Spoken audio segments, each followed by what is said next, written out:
를 우리가 하다 보면 여러 가지 많은 경험들을 우리가 하게 됩니다. 무엇보다도 우리가 신앙생활을 계속 이어갈 수 있는 것은 우리의 신앙생활이 많은 유익을 우리에게 주기 때문에 그렇지요.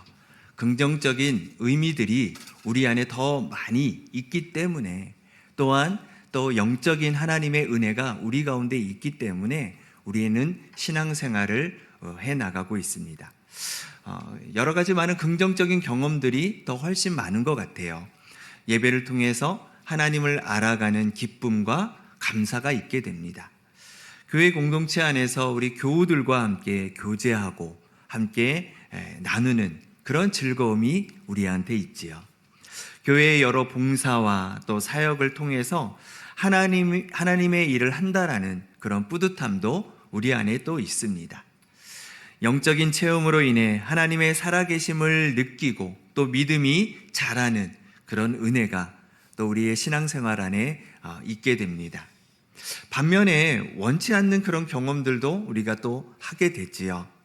성격적인 차이로 인해서 교우들과의 이 관계가 또 힘든 경우도 있습니다. 교회 안에서 또 봉사의 자리가 또 버겁게 느껴지는 그런 때도 있습니다. 예배의 자리, 또 기도의 자리에서 아무런 그런 은혜를 느끼지 못할 때도 있다는 것이죠. 기도의 응답이나 또 영적인 침체로 무기력한 신앙생활을 할 때도 있습니다. 사람은 AI 로봇이 아닙니다. 아무런 감정이 없이, 느낌 없이 항상 앞으로 전진하며 나아갈 수 있는 그런 신앙생활을 할 수는 없는 것이죠. 어떤 때는 제자리 걸음할 때도 있습니다. 어떤 때는 또 뒷걸음 칠 때도 있지요. 또 오랜 신앙에 또 방학을 맞이하는 그런 분들도 계시고, 또 잠시 방황할 그런 때도 우리는 경험하게 됩니다. 신앙생활이라는 것이 항상 일관적이지 않습니다. 기복이 있지요. 왔다 갔다 할 때가 있습니다. 그런데 이 신앙생활에 있어서 정말 힘들 때가 있어요. 진짜 힘들 때가. 그때가 언제냐면 하나님의 임재가 내 삶에 없는 거예요. 하나님의 은혜가 없어요. 하나님이 공급하시는 그런 영적인 느낌들이 전혀 없는, 하나님께서 완전히 침묵하시는 그러한 상태가 있다라는 것이죠. 신앙생활이라는 것이요, 일반적인 그런 종교 활동이 아닙니다. 어떤 단체 활동도 아니고요. 이 신앙생활은 영적인 활동이에요. 영적인 활동. 현실을 살아가는 일상적인 그러한 삶처럼 보이지만 보이지 아니하는 그런 영적인 삶을 우리는 살아가고 있다는 것입니다. 그것이 예수 그리스도를 믿는 삶인 것이죠. 그래서 하나님과의 이 영적인 소통이 없으면 이것보다 힘들고 괴로운 순간은 없는 거예요. 그 기간이 짧으면 짧을수록 좋긴 하겠지만 어떤 때는 너무나 길 때도 있는 것이죠. 그러면 우리의 영적으로도 혼란스러울 뿐만이 아니라 그 영적인 부분들이 우리의 삶으로 이어지니까 우리의 삶도 너무나도 괴로운 것입니다. 오늘 시편 기자가요, 지금 이러한 매우 답답한 순간을 지금 경험하고 있습니다. 왜냐하면 자신의 삶에 아무런 하나님의 은혜가 없습니다. 하나님의 역사가 전혀 나타나지가 않는 거예요. 영적으로 괴로운 그러한 상태에 놓여 있는 것이지요. 그러니까 이렇게 오늘 본문에서 표현하고 있습니다. 제발 기억하소서, 눈여겨보소서, 잊지 마소서. 아주 절규하듯 하나님께 기도하고 있는 그런 모습을 보게 됩니다. 아마 이 순간에도 하나님과의 소통이 없어 힘들어하고 계시는 우리 성도님들도 계실 줄로 압니다. 더 나아가서 한국교회의 이런 영적 침체 속에서 하나님과의 교제를 놓치고 있는 그런 성도들이 너무나도 많이 있다는 것이죠. 말씀을 봐도요, 깨달음이 없습니다. 예배를 드려도 은혜가 없고요, 기도에도 아무런 역사가 나타나지 않습니다. 시편 기자와 같은 이러한 답답한 신앙생활 속에서 우리는 어떻게 해야 될까요? 어떻게 하나님과의 이 은혜의 관계를 회복하며 살아갈 수 있을까요? 먼저 왜 하나님께서 아무런 반응이 없으신지를 우리는 먼저 봐야 됩니다. 왜 하나님께서 우리의 삶에 침묵하시는 그 이유가 무엇일까요? 첫 번째로는요, 우리가 깨닫지 못하는 범죄 때문에 그랬습니다. 오늘 본문 시편 74편의 이 내용은 시대적 상황을 먼저 우리가 알아야 됩니다. 이스라엘 남유다 왕국은 하나님께 돌이킬 수 없는 죄악을 저지르게 됩니다. 하나님께서는요, 돌아서기를 계속 기다리셨어요. 그럼에도 불구하고 그 기다림의 그 기한이 차게 되었던 것이죠. 그 사이에 하나님께서는 선지자들을 통해서 돌아와라, 계속 호소하시고 이러한 심판이 있을 것이다, 계속 예언을 하셨던 것이죠. 하지만 돌이키지 아니한 이스라엘은 결국 바벨론 제국에 의해서 멸망을 당하게 됩니다. 바벨론에 의해 예루살렘 성전은 파괴가 되었습니다. 수많은 사람들이 이 전쟁을 통해서 죽게 되었고, 생존한 사람들은요, 바벨론 제국으로 끌려가게 됩니다. 포로로 끌려가게 되지요. 나라를 잃은 슬픔, 고향을 그리워하는 그 아픔이 그들에게 고스란히 남게 됩니다. 그런데 이스라엘 백성들은요, 이러한 상황 속에서 하나님께 부르짖는데 이렇게 부르짖습니다. 왜 하나님의 백성인 우리를 이렇게 내버려 두십니까?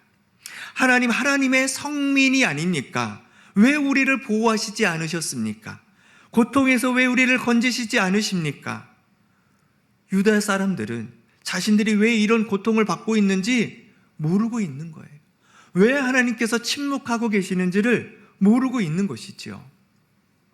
자신들은 하나님 앞에 율법을 다 지켰다라고 이야기합니다. 하나님 앞에 자신의 종교적인 행위를 다 했다라고 이야기합니다. 하지만 하나님 앞에서 겉으로 지키는 척했을 뿐이지 그들의 마음에서는 이미 하나님과 멀어져 있었습니다. 그래서 하나님께서 말씀하세요. 너희는 너희의 마음에서 나를 버렸다라고 말씀하고 계세요. 그래서 하나님께서요, 자숙하는 시간을 주는 거예요. 자신의 죄들을 깨닫게 하는 시간들을 주는 거예요. 회개하는 그 시간들을 그들에게 주신 것이죠. 그래서 하나님께서는 침묵하고 계시는 것입니다. 두 번째로는요, 하나님을 온전히 찾게 하기 위해서라는 거예요.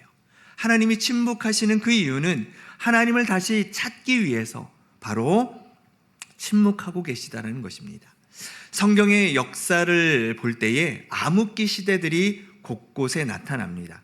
하나님의 음성이 들리지 않고요, 하나님께서 오랫동안 침묵하시는 그러한 시간들이었습니다. 창세기에서 출애굽기에 넘어가는 시간이 그렇습니다. 창세기의 마지막에 보면 아브라함의 자손 요셉이 애굽의 총리 대신이 되어서 가나안 땅에 살고 있는 가족 70명을 애굽 땅으로 데려와서 애굽 땅에서 대우를 받고 살게 되는 것으로 창세기가 마무리가 됩니다. 그런데 출애굽기가 시작할 때는요, 상황이 완전히 역전되어 버렸습니다. 창세기에서 출애굽기가 시작되는 그 기간은 무려 400년이라는 시간이 흘렀습니다. 400년 동안 아브라함의 자손이 대우받던 시대가 지나가고 이미 노예로 전락해버린 고통의 시대가 되었습니다. 그 사이에 70명이었던 이 가족이 약 100만 명이 넘는다라고 추정할 정도로 거대한 그런 하나의 민족이 되었습니다. 하지만 아브라함의 자손들 이스라엘은 오랜 영적 침체기를 맞이하게 된 거예요. 신앙의 유산이 제대로 물려받지 못해서 하나님과의 거리를 두고 있었습니다.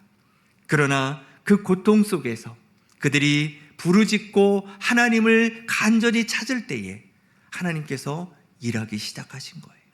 그 침묵을 깨시고 하나님께서 모세를 세우셔서 이스라엘 백성들을 애굽에서 가나안 땅으로 인도하셨던 것이죠. 사사기 말씀에도 마찬가지입니다. 사사 시대에는 가나안 땅에 이스라엘 백성들이 정착한 후의 시대입니다. 하지만 우상 숭배로 가득했어요. 그들의 죄로 인해 하나님께서 이방 나라를 붙이시게 되었죠. 그래서 이스라엘이 고통을 받게 됩니다.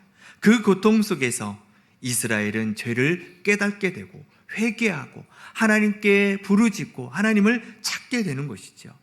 그때까지 침묵하셨던 하나님께서 사사를 세우셔서 이방 나라를 물리치시고 다시 하나님의 평화가 그 땅 가운데에 임하게 하셨던 것입니다. 하나님은요, 우리가 그분을 온전히 찾을 때까지 침묵을 일관하셨다라는 것입니다. 그렇다면 우리가 어떻게 해야 하나님과의 이 교제를 회복하고 영적인 이 침체에서 우리는 벗어나며 살아갈 수 있을까요? 어떻게 하면 하나님께서 공급하시는 그 은혜가 우리의 삶에 계속 이어질 수 있도록 하나님과의 이 영적인 소통을 우리는 계속 어떻게 하면 이어갈 수 있을까요? 그것은 우리가 그 원인을 먼저 찾았던 것처럼 우리의 죄를 주님 앞에 회개하고 하나님 앞으로 나아가는 것입니다. 그런데 이것만 충분하지 않다라는 거예요. 당연히 모든 절차에 있어서는 먼저 우리의 죄를 회개하고 하나님을 향해 나아가는 것은 당연한 것입니다. 그런데 이것으로는 전부가 아니에요. 하나님, 나의 죄를 용서해 주십시오. 오직 하나님만 바라보겠습니다 라고 고백하는 것도 너무나 중요하지만 그것보다도 더 깊게 우리는 더 들어가야 된다는 거예요. 이러한 모습은 표면적인 거예요. 수박 겉핥기 시기의 그러한 모습입니다. 더 깊게 주님 앞에 나아가야 되는 것이죠. 그것이 무엇이겠습니까? 하나님을 내 삶에 깊이 임재하시게 해야 된다는 거예요. 하나님이 내 삶에 깊이 스며드시게 해야 된다는 겁니다. 하나님이 내 삶을 장악하셔야 돼요.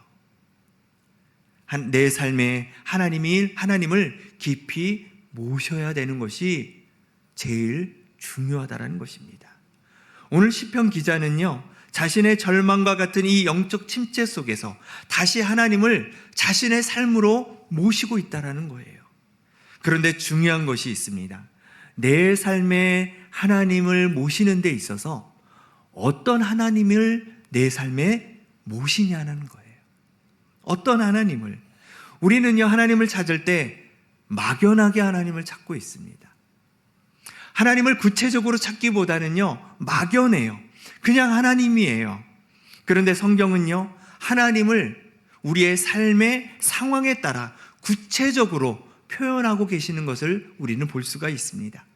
구약 성경에 보면은 여호와 이레, 여호와 니시, 여호와 삼마, 여호와 라파, 여호와 샬롬, 그들의 인생 가운데에 찾아오시는 그 하나님의 이름들이 다 다르게 적용되어졌다라는 거예요. 어떤 하나님으로 나의 삶에 깊이 들어오시느냐, 그것이 너무나도 중요하다는 것이죠. 우리의 삶의 하나님은 어떤 하나님이시냐, 구체적인 고백이 필요하다는 것입니다. 이것이 오늘 우리가 회복해야 될 매우 중요한 부분이라는 것이죠. 그럼 오늘 시편 기자는 어떤 하나님을 자신의 삶으로 깊이 모시고 있는 것일까요? 자, 첫 번째로는요, 하나님을 내 삶의 왕으로 모시고 있다는 것입니다. 자, 12절 말씀에 하나님은 예로부터 나의 왕이시라 사람에게 구원을 베푸셨나이다, 이렇게 말씀하고 있습니다. 왕은 자신이 다스리고 통치하는 백성을 안전하게 보호하고 지키는 거예요. 왕도 좋은 왕이 있고 나쁜 왕도 있지요. 자신의 권력으로 백성을 괴롭히고 빼앗는다면 나쁜 왕입니다. 외세의 공격에 자신만 도망가고 백성을 구하려 하지 않는다면 나쁜 왕이지요. 하지만 가난하고 궁핍한 자들을 돌아보는 그 왕은 좋은 왕입니다. 외세의 공격에서 국방을 강화시키고 자기 자리를 지키고 백성을 보호한다면 좋은 왕입니다. 여러분, 우리는 어떤 하나님을 우리는 만나고 있습니까? 우리 하나님은요, 모든 죄에서, 모든 악한 것으로부터 우리를 구원의 길로 인도해 주시는 위대한 왕이십니다. 우리의 삶에 하나님이 다스리시고 통치하실 때 우리는 거짓되고 죄된 길로 걸어가지 않습니다. 오히려 하나님의 보호하시는 그 테두리 안에서 우리는 참된 구원과 자유를 누릴 수 있는 거예요. 우리가 잘못된 생각을 하고 있는 것 중에 하나가 무엇이냐면 하나님의 통치가 우리를 억압한다라고 생각합니다. 우리가 하나님의 꼭두가시처럼 살아갈 거라고 생각해요. 오히려 반대입니다. 하나님의 보호막을 벗어나면 우리는 악의 노예가 되고 죄의 억압을 받습니다. 그런데 우리는 하나님으로부터 벗어나야 더 자유할 것이라고 생각하는 거예요. 그것이 뱀으로 가장한 마귀가 하와를 속인 방법입니다. 사실 우리는 이 뻔한 속임수를 다 잘 알고 있습니다. 그럼에도 우리가 넘어지고 있다는 것이죠. 우리는 속지 말아야 됩니다. 우리는 하나님의 다스림 안에 있어야 참된 구원과 자유를 얻게 될 줄로 믿습니다. 하나님은 우리의 인생의 주권자가 되어주실 때 온전한 보호를 우리는 받고 살아갈 수 있습니다. 지금 하나님이 여러분들의 삶의 주권자가 되어주고 계십니까? 하나님을 내 삶의 왕으로 모시며 살아가시기를 바랍니다. 하나님께서 악한 것으로부터 우리를 보호하셔서 구원의 참된 기쁨을 우리에게 주실 줄로 믿으시기를 바랍니다. 두 번째로는요, 시편 기자는 하나님을 내 삶의 창조주로 모시고 있습니다. 오늘 본문 16절에서 17절 말씀인데요, 한번 같이 읽어볼까요? 자, 시작. 낮도 주의 것이요 밤도 주의 것이라. 주께서 빛과 해를 마련하셨으며 주께서 땅의 경계를 정하시며 주께서 여름과 겨울을 만드셨나이다. 아멘. 성경에서 믿음의 시작은요, 창세기 말씀을 믿음으로 받아들이는 것입니다. 창세기는 하나님께서 천지를 창조하신 내용이 핵심적인 내용이에요. 하나님께서 우주 만물을 창조하신 것뿐만이 아니라 우리를 사람을 창조하신 것을 믿는 것, 이것이 믿음의 출발점입니다. 우리가 하나님을 창조주라고 믿는 것은 세상이 하나님으로부터 시작되었다라는 것을 믿는 것이지요.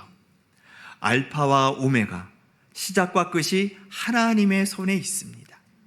우리가 두려워하는 자연도 마찬가지예요. 이 자연의 모든 현상도 하나님의 손 안에 있는 것이죠. 구약에서 하나님이 이스라엘 백성과 이방인과의 이 전쟁에서 승리하게 하실 때에 자연을 이용해서 승리케 하셨던 그런 일들이 너무나도 많습니다. 신약에서는요, 예수님이 제자들과 함께 배를 타고 가시다가 풍랑을 만나게 됐지요. 배가 전복될 그 위기 속에서 예수님께서 바람과 파도를 잠잠케 하십니다. 그로 인해 어떻게 해요? 제자들이요, 두려워해요. 예수님이 어떤 존재라는 것을 깨닫게 되는 것이죠. 우리의 삶에 창조주 하나님을 모실 때 하나님은 불가능한 상황을 가능케 하십니다. 사막에 길을 내시는 분이 하나님이십니다. 바다를 좌우로 가르시고 마른 땅같이 걸어가게 하시는 분이 하나님이시라는 것이죠.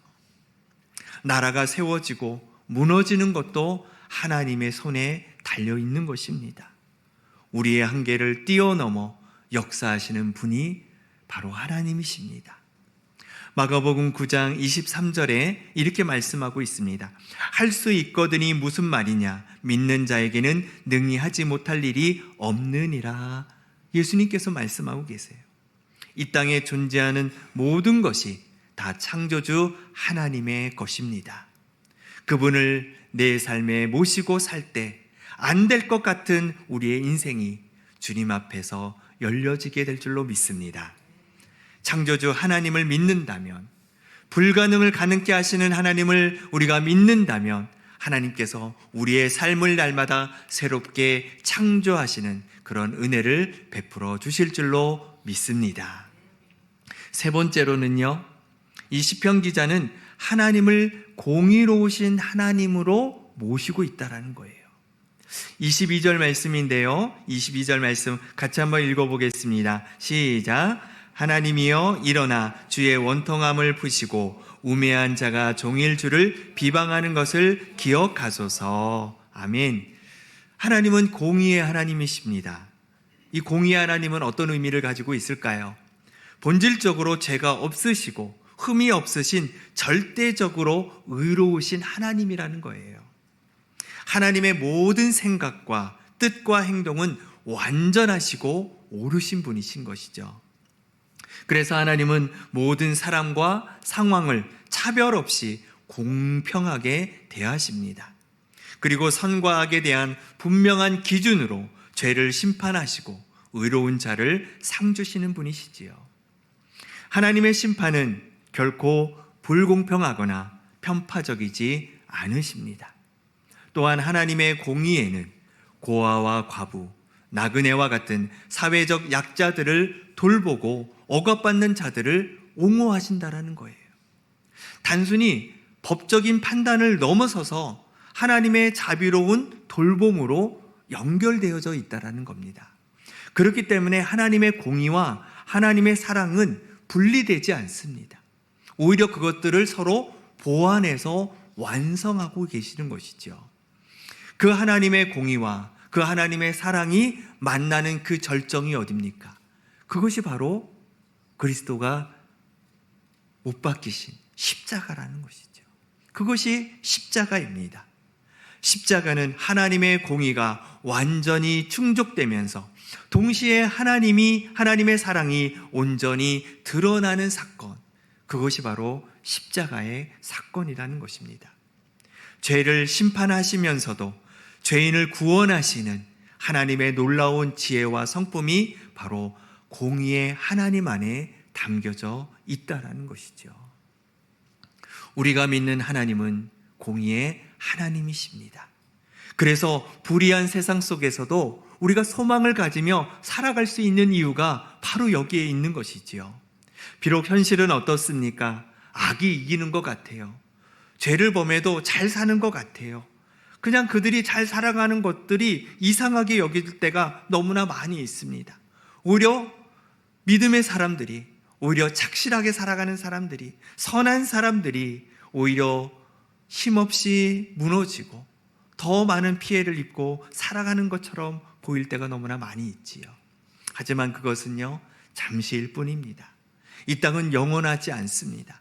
반드시 하나님의 심판은 임하게 될 것이고, 또한 하나님을 믿고 하나님의 그 의로움을 입은 모든 주님의 자녀들은 하나님의 그 심판에서 구원을 받아 진정 하나님의 나라에 함께 거하는 은혜가 우리 가운데 임하게 된다라는 것이죠. 비록 그것이 힘들고 어렵지만 우리가 주님의 그 십자가를 붙들고 공의의 하나님을 의지하며 나아갈 때에 하나님께서는 놀라운 지혜와 그 성품으로 우리와 함께 주실 줄로 믿으시기를 바랍니다. 우리는 바다 한가운데에 홀로 남겨진 작은 배처럼 그렇게 느껴질 때가 있습니다. 사방이 칠흑 같은 그런 어둠이 오고 어디로 가야 될지 두려운 순간에 올 때가 참으로 있습니다. 육지의 불빛은 보이지 않고 나침판마저 고장난 듯한 영적인 침체 속에 살아갈 때가 있습니다. 하지만 하나님은 흔들리지 않는 등대처럼 소망을 비추고 계십니다. 그것을 우리가 볼 수 없을 뿐이지 언제나 우리를 향하고 계시다라는 사실을 우리는 믿어야 됩니다. 혼탁한 세상에서 질서를 만들어 가시는 분이 바로 하나님이시지요. 어쩌면 우리는 지금까지 막연하고 희미한 하나님을 찾고 하나님을 의지하며 나아갔습니다. 그러다 보니까 우리의 상황에서 그 하나님을 놓칠 때도 있고 그 하나님의 놀라운 역사를 우리가 경험하지 못할 때가 있다라는 것이죠. 근데 오늘 말씀을 통해서 우리는 그냥 막연한 하나님이 아니에요. 구체적인 하나님, 내 상황과 환경에 적용할 수 있는 그 하나님을 우리는 우리의 삶으로 모셔야 된다는 것입니다. 오늘 이 시편 기자가 나의 왕 되신 하나님, 나의 창조주 하나님, 나의 공의로우신 하나님, 그 하나님을 모심으로 인해 그의 삶이 회복되어지는 놀라운 역사가 임하게 되는 것처럼 오늘날 우리에게도 그러한 하나님을 우리의 삶에 깊숙이 모셔서 하나님의 임재를 통해 날마다 주님과 믿음의 소통, 또 하나님께서 공급해 주시는 놀라운 하나님의 은혜와 사랑, 늘 주님과의 그런 영적인 깊은 교제 속에서 늘 기쁨과 또 회복과 또 하나님의 사랑을 또 나만 간직하는 것이 아니라 흘러 넘쳐 다른 사람들에게도 전할 수 있는 그런 기쁨의 믿음의 삶을 살아갈 수 있는 저와 여러분 될 수 있기를 주님의 이름으로 축복합니다.